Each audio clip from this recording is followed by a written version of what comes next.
Hello, yes, 2026 F1 engines, power units. Yeah, we're going to get nerdy. Welcome to F1 Grandstand. I'm Tony Craig. If you're an F1 fan, you're in the right place. Join the community, get involved, because, you know, we're the fastest growing community on YouTube, and it's great to have you. So we're going to talk engines for the 2026 season. We're going to talk about maybe the winners and losers. And the big question for me is, should teams be running a competitor's power plant?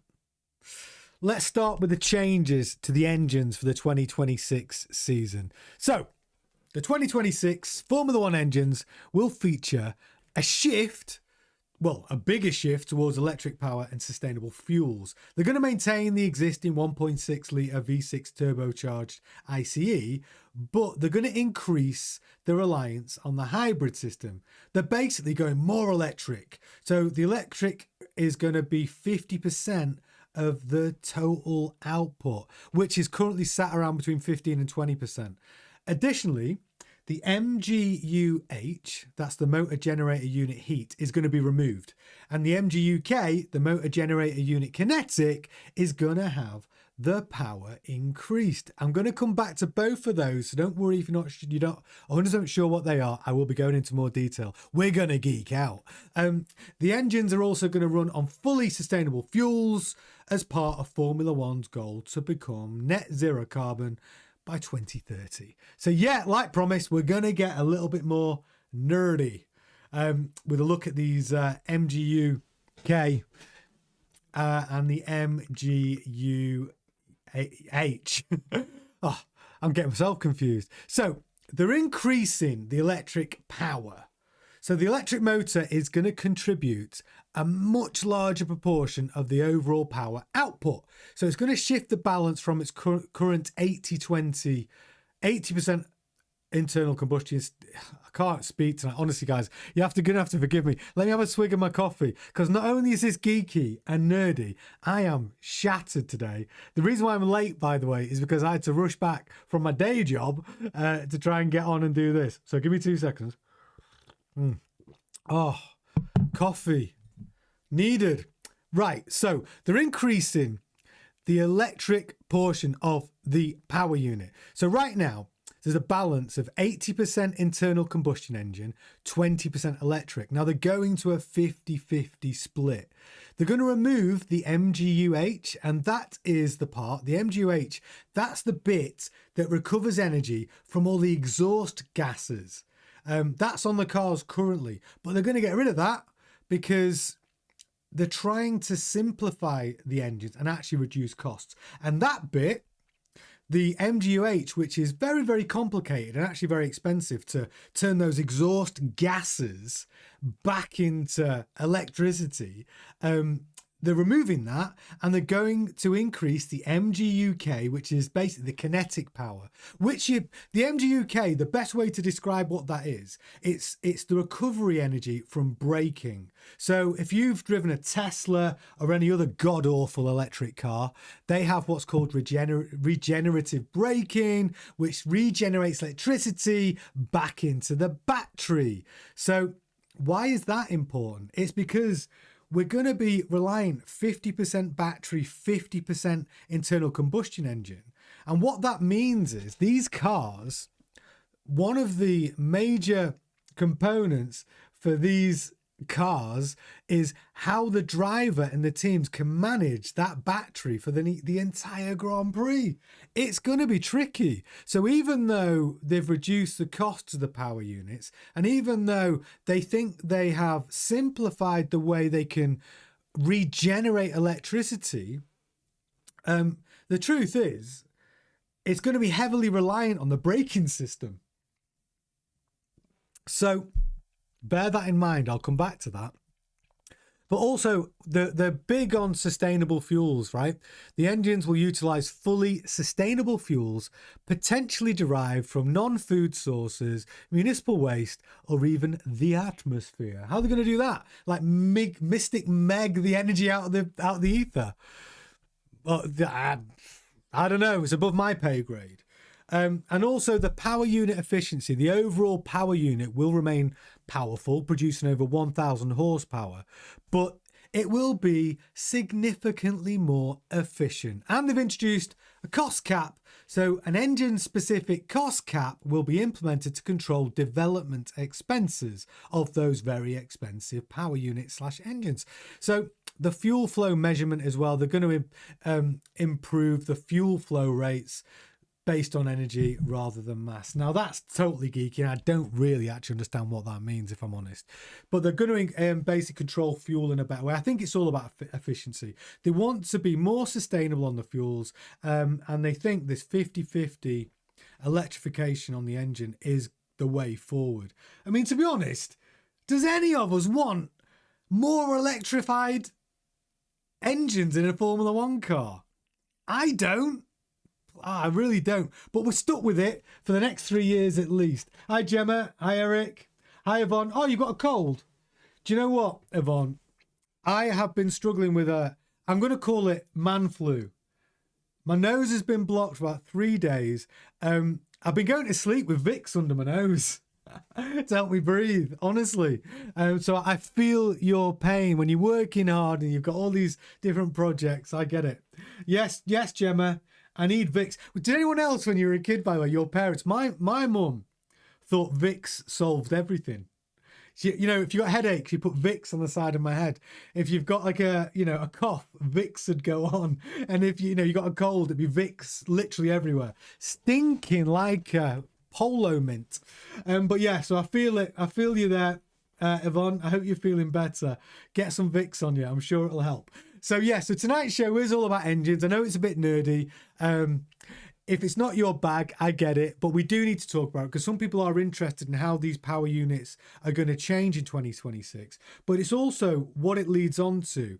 It's I think it leads on to a bigger question. So now you know what's happening. They're going from 80-20 split from internal combustion engine to electric. They're going to a 50-50 split. Now, here's where it gets a little bit more interesting than just the nerdy stuff. So let's have a look at who Mercedes are supplying engines to next year. So as you can see from our little graphic I've created for everybody, you're in school now. Mercedes are obviously supplying an engine to themselves. They're supplying power unit to McLaren, Williams, and Alpine. That's 4 teams out of 11 will be running the Mercedes power plant. That's quite a lot of teams on the grid, right? That's 4 out of 11. That's, it's over 30% of the grid are going to be running a Mercedes power unit.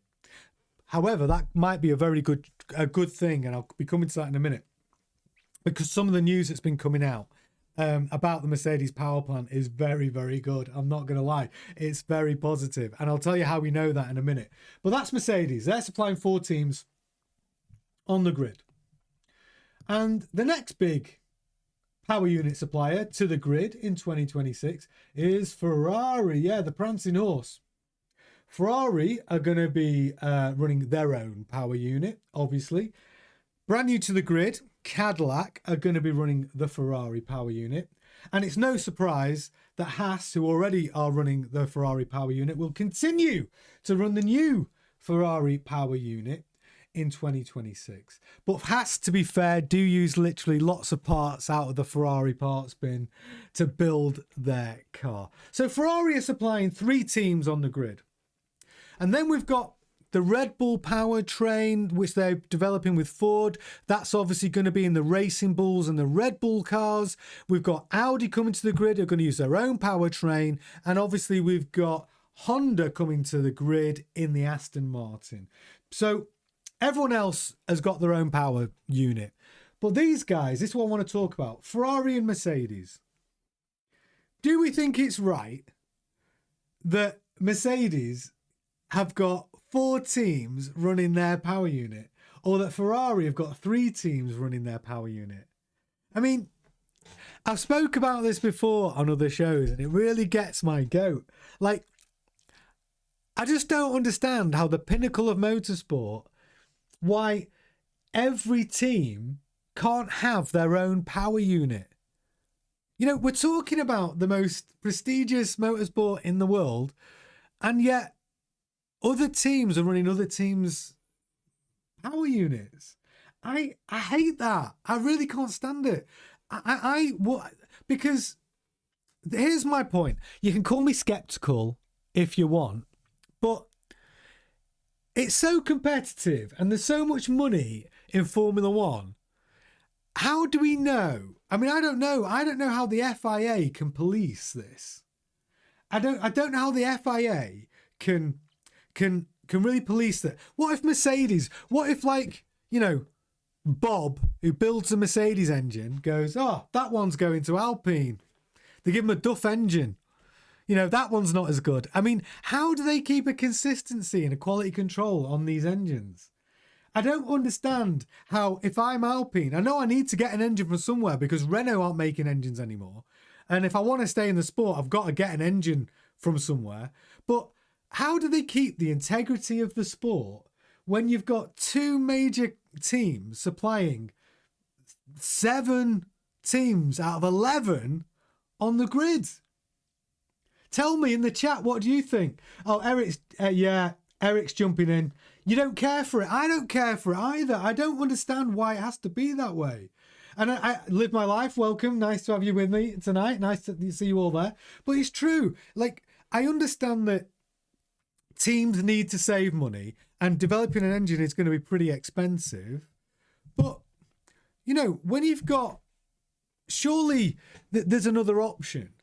Either all teams have to run the same power unit. So why don't the teams do this? The power units are expensive. They're putting a cost cap on the power units. What if every F1 team had to give, say, 100 million a year, and that 100 million a year went to an independent engine manufacturer? So you can keep the integrity of the engines. They're all identical or as good as. And then they get those power units and they can build their car around the same power unit. Then everyone gets the same power unit. Like, that way the integrity's fine. Or alternatively, if you want to keep the innovation in the sport, which I do admire, I do want the innovation in the sport because it passes on to road cars. You know, half this technology we're talking about now, like regenerative braking, etc., that they're going to be using, you know, all this helps, you know, road cars. So carbon fiber came out of Formula One, for God's sake. Dual clutch transmissions came out of Formula One. You know, literally a lot of good things we've seen in the road cars have come out of Formula One. So I do agree with keeping that development aspect in the sport. But it's either one or the other. It's either every team has to have their own engine and their own power unit, or every team has to use the same power unit.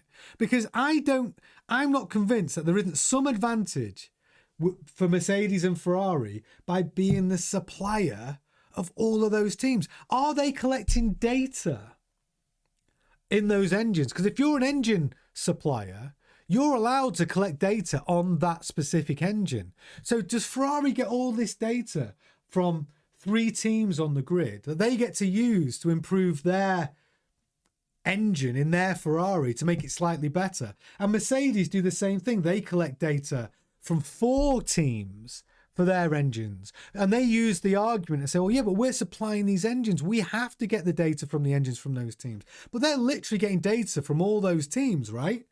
How do they, doesn't that seem unfair? Yeah, live my life. End of F1. I'll tell you when it was the end of F1. It's the end of F1 was when we lost the V8 engines. But I've got some news on that.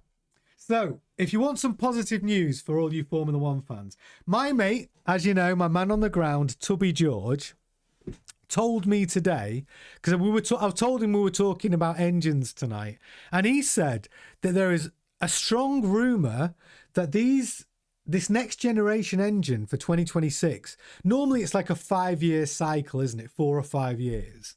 They said the rumour is there's only going to be a 3-year cycle with this new regulation engine, and there's a rumour that the V10 engine could come back to Formula One using sustainable fuels like we did in the past in 2005. Now, that's a rumour. If you have any news on that, I'd be very interested in hearing it, because wouldn't it be glorious to hear those V10s again rather than these V6 1.6 turbocharged, you know, I don't know. But yeah, Eric says, collect everyone's data and benefiting the first party team exclusively with that data. Yeah, you're right. You see that? That's what I think. That is what I think. Eric, that's what I think happens. It convinced me otherwise, that those teams aren't benefiting from all that data. I mean, I'm sure they must be. And it's the primary team that wins in that situation. Yeah, Eric, there's no way the teams purchasing the engine get 100% the same support or quality. I agree. How can they? Because the truth is, I mean, Eric, back me up. If you had a Formula One team and you're making engines and supplying to everybody else, wouldn't you take that edge? And you know, if you can get an edge on all the other teams, wouldn't you take it? I think you would. I think we all would. So yeah, I'll live my life. Don't you love a V8? I'm not going to lie. I do love a V8. It's, yeah, exactly. I won't be able to resist the opportunity either, Eric, because, you know, it's there's so much money in the game. So competitive. So anyway, so that's my bugbear about what's going on with the way the manufacturers are dealing with the engines for 2026. But the other thing that's really interesting, I've touched on it a bit this week, it's the driving style is going to have to be really different, because now they're managing 50%. These batteries are not going to, you will not be able to go balls to the wall for 70 laps and expect to have any battery left. It's just not going to happen. And the thing is, and that's what the FIA have picked up on last week. They've been saying that they feel there's an issue because Red Bull have been talking about their power unit, and they've been saying that we've got a situation where it may be more efficient and faster for our drivers to come out of top gear on the straight because it's more energy efficient, and to reduce their speed on the straight to do with regenerative and to something to do with I can't say it. Regenerative braking. So the FIA have said, well, we don't want that.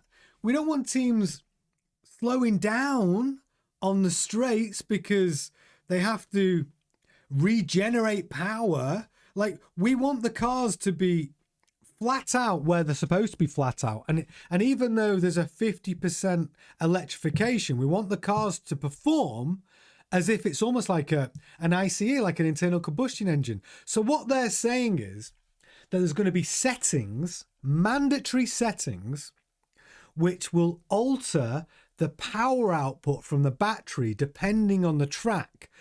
So that sounds crazy. So what they have to work out is which track is going to have the heaviest load on the battery at different points, and each team will have to run a different setup for the battery for each track in order to. So it's not going to be. So how complicated does that sound?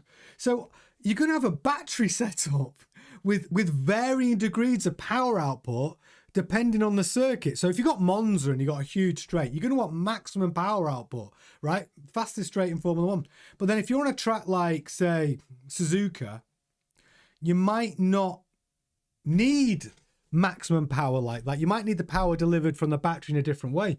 But, well, you could argue, well, wouldn't that be the teams to decide what that setting is? And it might be, but what it might just be is there are limits imposed by the FIA per track. So they might not give a full setting for the car. They might say, yeah, you can program your settings. However, that's the max power output your battery can give for this track.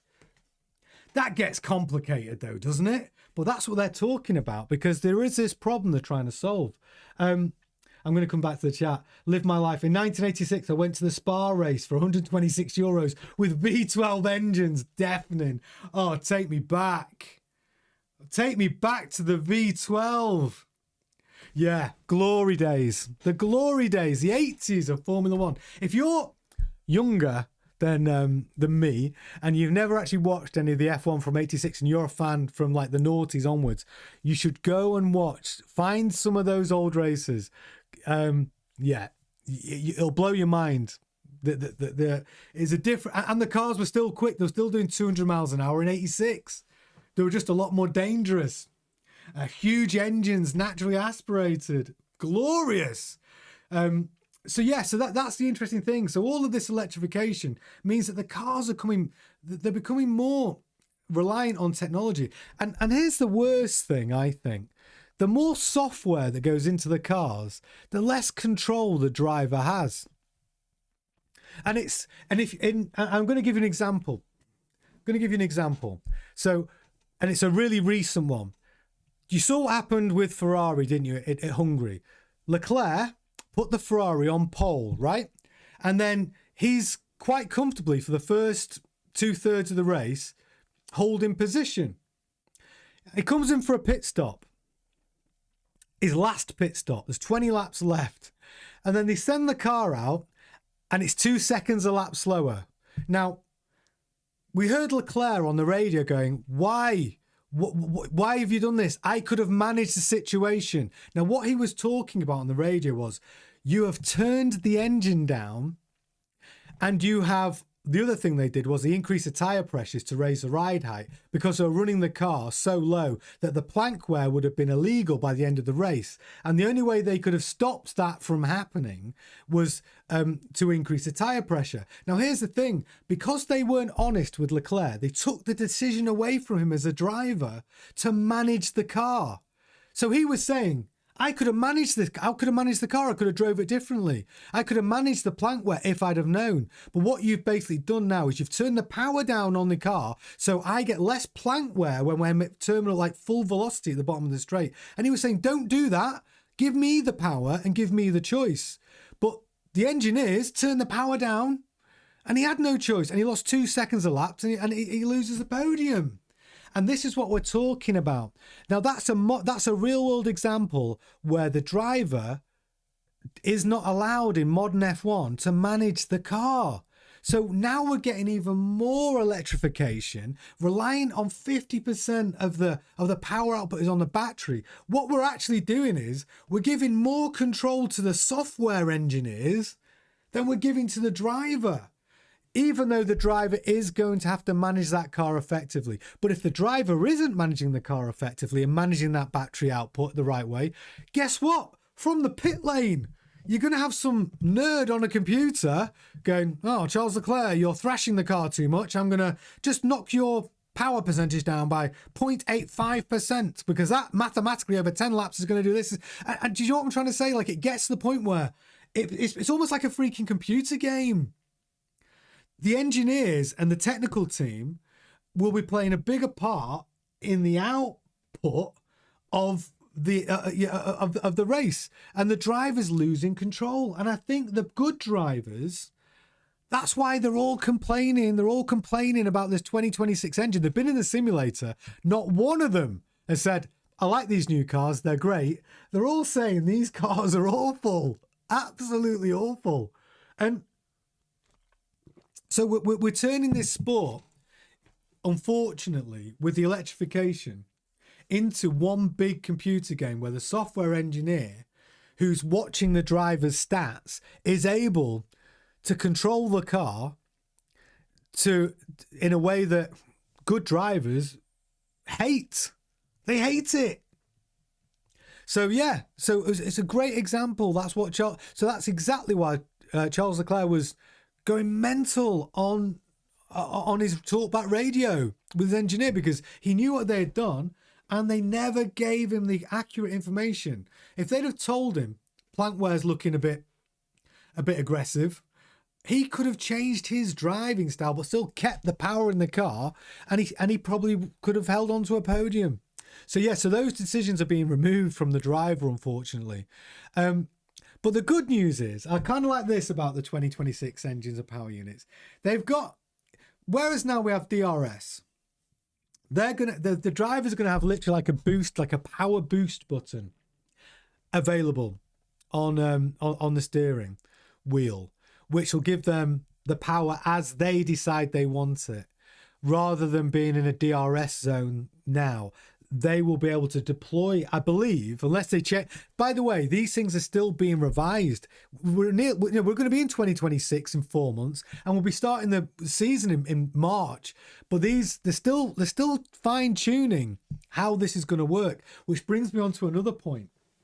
So the FIA have said not all power unit manufacturers are being transparent and open with their data.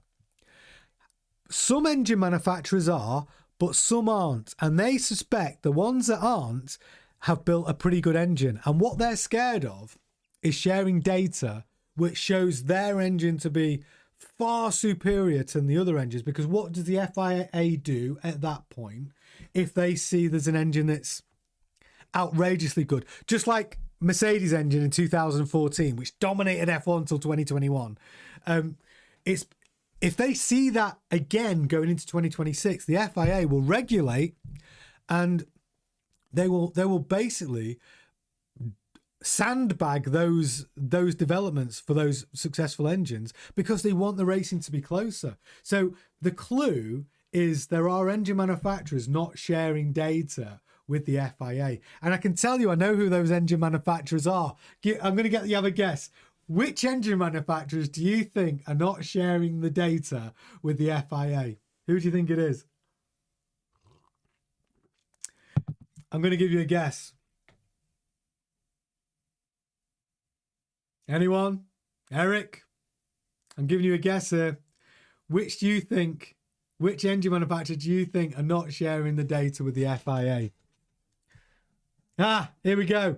Live my life. Give that man a carrot. Mercedes. Absolutely. They ain't sharing any data. And who said Ferrari? Gemma. Ferrari. They're not sharing any data. And that's because they've got their engine power units nailed on. Do you know who is sharing data? Red Bull and Ford. They're sharing data because their power unit is a bag of spanners. So they're sharing data because they want to know, hey, is this, because what they want to do is they want other engine manufacturers who are in a better position than them to literally get sandbagged so they can narrow it, so they can close the gap. But with Red Bull and Ford power unit, that's Red Bull's not their biggest worry. I guarantee that. That's not their biggest worry. Their biggest worry is the whole damn package. I'm laughing about it because I spoke to someone today. He goes, an F1 fan who's trying to tell me that Red Bull, Max Verstappen, 2026, they're going to be the team to beat. And I was like, do you know who's running Red Bull? He was like, well, no, but I know who Max Verstappen is. I was like, yeah, everyone knows who Max Verstappen is. He's probably the greatest driver on the grid. But do you know who runs Red Bull? He went, well, that Jerry Halliwell husband. He did. He doesn't anymore. But let me just fill you in. Christian Horner's gone. Wheatley is gone. Adrian Newey designed the car, gone. Literally every senior management team that was responsible for building a winning car, gone. Engine manufacturer, gone. They've now become an engine manufacturer with Ford. Never built an engine before Red Bull, and they think they're going to build a competitive power unit. And worse than all that, there's only one guy left in that senior management team, and here's a picture of him. And I showed him a picture of Helmut Marko, and I said, what's he doing? I'm pretty sure he's not designing an engine, and I'm pretty sure he's crap at aerodynamics, and I'm pretty sure he doesn't know what to do with a cockpit, floor design, or suspension design. So I'm not sure what he's bringing to the table, but that's who you've got left. Do you still think Red Bull are going to be at the top of the tree next year? I can't see it, buddy. I can't see it. So anyway, I walked away laughing. He walked away changing his mind. I believe he's now a McLaren fan. Hilarious. Yeah, Eric, I like to see Red Bull not being a mess, but things aren't seeming that way. Exactly. Listen, I don't want to see. I want the racing to be really competitive, and I want it to be competitive next year.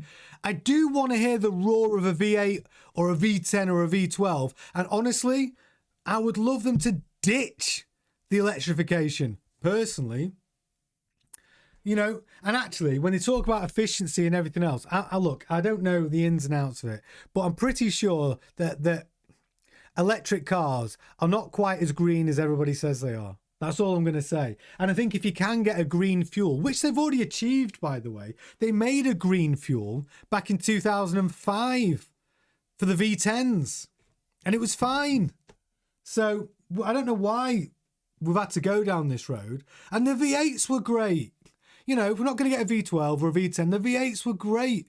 But this 1.6 V6 electrified, 50% electrified.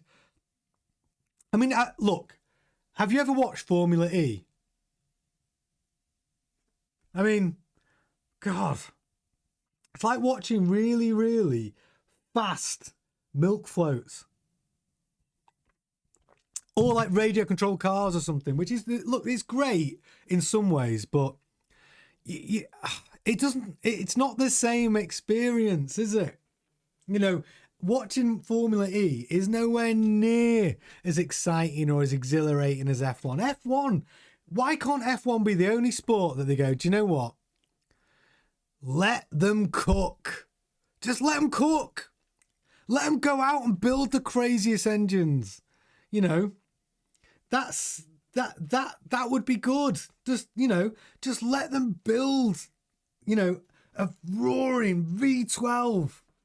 Just let the guys cook. I don't know. But anyway, that's just because watching F1 in the 80s, you kind of miss those days. But yeah, that's the way it's going to work. So the big question, going back to what this show's all about, even though I've gone on a big rant about why F1 shouldn't be electrified, and why manufacturers shouldn't be supplying multiple teams on the grid. The real thing is to get an understanding of what's actually happening. So in a nutshell, this is what's going on.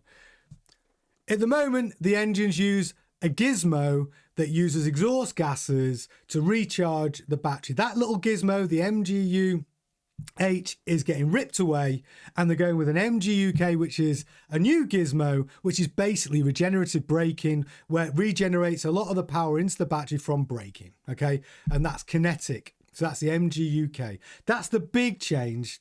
And instead of it being only 15 to 20% electrification we've got now, which even now, the battery issue, power issue is something for drivers to consider when they're driving. And even now, they haven't got the power exactly when they want it. So the big change for the drivers is going to be, because there's 50% now of the power coming from that battery, the driver is going to have to manage that battery as well as drive the car. It's basically what it's going to be. I'm trying to simplify it so anybody who's watching this, if you're a brand new F1 fan, you can understand what's going on. So the engines are getting, in my opinion, worse because we're going 50% electric. And my personal opinion is the more we electrify the F1 cars, the worse it gets. They're going to sound worse, probably, yeah, it's a shame. But I think the biggest issue is the more we electrify the engines and the hybrid systems, the less autonomy your driver has to really manage the car. I know everyone's going to say, yeah, but people, the team are able to change the settings from the pits on the car. They can change settings. That's, it's been like that for a long time, and it has. But does it need to get worse?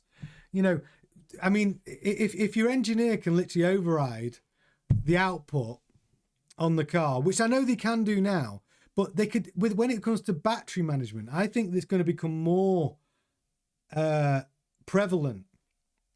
And I just don't think it's good for the sport. I really don't. Yes, Gemma, I prefer a proper engine. Absolutely. Oh, just give them all Teslas.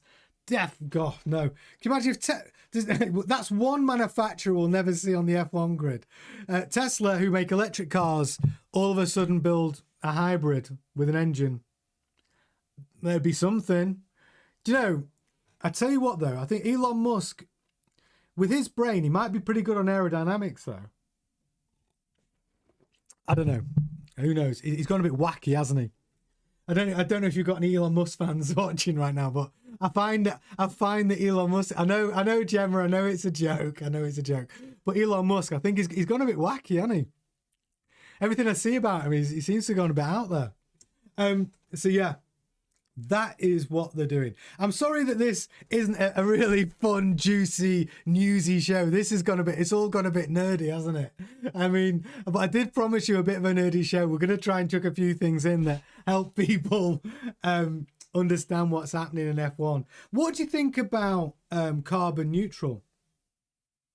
I mean, I think carbon neutral is obviously a good thing. I think if they're aiming towards it, it's a good thing. But it's a challenge to be carbon neutral, isn't it, by 2030? It's got to come down to the fuels. But I just think that what Tubby George told me today about the rumour that these engines are not going to be around for long. They reckon it's going to be he said there's a rumour that it could be a 3-year cycle and it could go back to we could go back to V10s. I mean, I want that to be true so much. I do. I really do. I really, really want to go back to V10s. I hope it happens. Because you're a new Formula One fan and you've never seen a V10 or heard of V10. Oh, wow. Crazy. In a Formula One car, I mean. Yeah, I know you've probably heard of in the Lamborghinis. They're all V10 in a Huracan or something, but V10 in an F1 car, fabulous. But yeah, that's basically the major engine change. And who are the winners and losers going to be? Well, I'm going to put it out there. Even I think Mercedes have got a good unit together. I think Ferrari have got a good unit together. But don't write off Honda. Don't write off Honda. Honda really could come to the grid with a great power unit for Aston Martin. So the worst one's going to be, in my opinion, the Red Bull Ford one. You know what? This will be funny because it'll come to March and I'll be wrong. And the Red Bull Ford power unit will be amazing. And you'll all clip me up and put me all over the internet saying, you said Red Bull Ford would be awful. All I know is right now today, as I know right now today, they're the ones that are struggling with the development of that engine. I know they are because they're the ones who are going to the FIA. Look at our data because they're trying to get a read on what everyone else's data looks like. But yeah, you're right, Yvonne. Yeah, Fernando will never be driving a V10 again. Well, he probably will. He's probably got a few V10s in his garage at home. I bet he has. You know, I wonder what the best V10 ever made is. Yeah, you're right, Eric. That's my biggest nightmare, Eric. If they slowly turn Formula One and merge it into like a Formula E. Oh, no. You can't do that. You just cannot do that to the sport. I think the truth is it would turn people off. You know, I think it's a money game. Like when people stop watching the sport, they would change the regulations, wouldn't they? Oh, could you imagine that? Just swapping, just getting another car because it's charged. Oh no, we can't be doing that. We just can't. Formula One cannot become that. It just can't. But I think that it's the pound notes and the dollars that will determine the direction of the sport. It always is. So, for instance, a lot more people watch the F1 on the television than watch Formula E. So if F1 became boring and electrified and the fans start turning off and start going to other motorsports that they prefer, well, you see how quick the FIA would do a massive U-turn on all of it. See how much they care about the environment then. I tell you, it'll be different then. They won't be being all green. Yeah. Razzie Fingers, yeah, the V10 in the AMG GT2 is amazing. Yeah. Yeah, it is. I do like the sound. Speaking of a road car, though, I do like the sound of a V10. A Lamborghini V10 is hard to beat. You know, a V10 Huracan with a nice exhaust on it. Annoying it at the night time when you want to go to sleep, but you know, I'd take one. I would definitely take one. You're right, Yvonne. I do need to rest my voice. Can you tell? Oh, yeah, but Gemma, a Bentley is a V12 or a V8. The new Bentley is V12 or a V8. Actually, the new hybrid Bentley. Why again? Oh, put me right off. Give me an old Bentley V12 Continental. Just unbelievable. And it is true what they say. Do you know the old Bentley V12s? You can rest a 20 pence piece on the engine and it won't fall over. Just glorious. Glorious. And do you know what as well? If you got I know we're not on F1 now, I've gone a little bit off piste, but if you get a Bentley Continental, a car that was over £150,000, but you get for one that's like 15 or 20 years old, you would not believe how cheap you can pick those up. Crazy. Crazy. But they're a cruiser. They're a cruiser. Yeah, they're a cruiser. But yeah, that's oh, sorry, I've gone completely off piste again.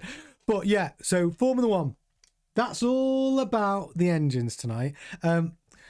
So that's what they're doing. This debate's going to rage on and on and on whether it should be allowed that Ferrari and Mercedes can supply 7 teams on the grid with their power units.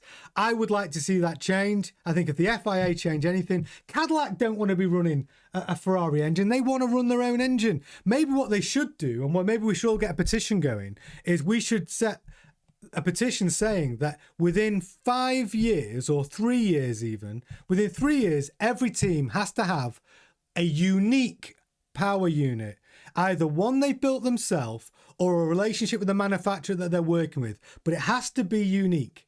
You cannot have, no team can run the same power unit. I would love to see that regulation change. I would personally, I'm here for it. I think it would do a lot for the integrity of the sport.